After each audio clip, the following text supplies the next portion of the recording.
Rain space. Then she was Australia's contribution to the space race, in touch with the cosmos and our nerve centers. Afghanistan is Russia's Vietnam, right? Right.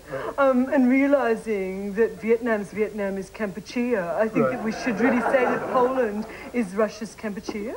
Now, Mary Keanelly works with the Performing Arts Museum in Melbourne, and occasionally in cabaret. But whatever happened to her alter ego, Debbie?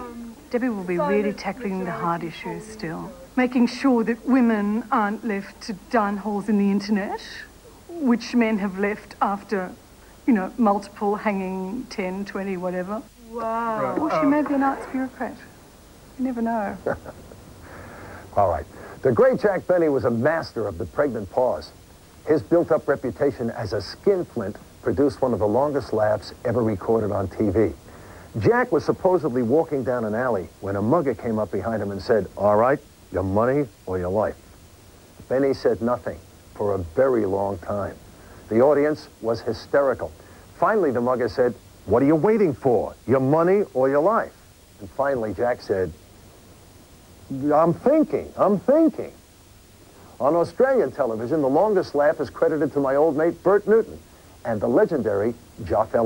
There was no punchline, no dialogue at all, but it was, as they say, a buffo piece of business.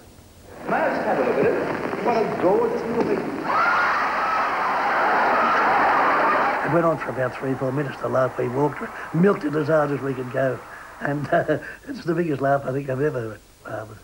We've reunited two of TV's greatest funny people. Joff Ellen was Graham Kennedy's sidekick for many years. And as for Rosie Sturgess, remember this line? That was a joke, Joyce.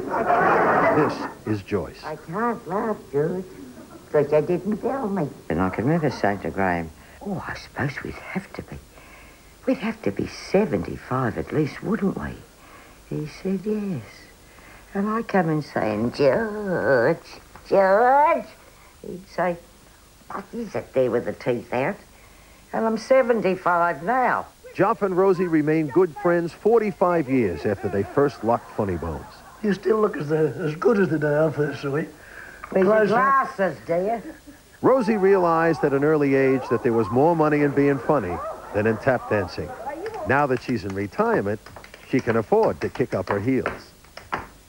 Joff has his sights set on becoming Australia's oldest living comic. I'm trying to knock off George Burns. He's 100. I tried to get 101. I'll retire, but I'm not out 81 coming up. I'll get 100 and that'll knock off. Say goodnight, Dick. Good night, Dick. Good night, everybody. Dick Martin and the late Dan Rowan presided over a team of groundbreaking comics in Laugh-In. Fortunately, most of the humor passed over the heads of the network censors. Potpourri. You know, P-O-T. P-O-T? Well, the T is there. You just don't pay any attention to it. We had 7 marijuana jokes in the first show, and the censors couldn't find one of them. Laugh-In showcased an array of new and old talent. It may even have helped elect a U.S. president. Mr. Richard Nixon came on our show and said, "Sock it to me?" Well, everyone was amazed because in October, he was elected by a mere 1 million votes. Dick has no plans to retire just yet. There's too much to do. I work 4 or 5 jobs a year acting and maybe direct 6, 8 shows a year directing. The rest of the time is split between his home in Malibu and this little shack in Bel Air, handy to the golf course and filled with keepsakes of the best job he ever had. Oh, yes. I've been to worse parties. Oh, we had a ball. Couldn't wait to go to work. Our motto, as it were, in the programme was we do anything, anytime. And I thought it was the beauty of the programme. You could just take the goodies approach to absolutely anything. Bill Oddie has now taken the goodies approach to bird watching. It's been my hobby since I was a kid.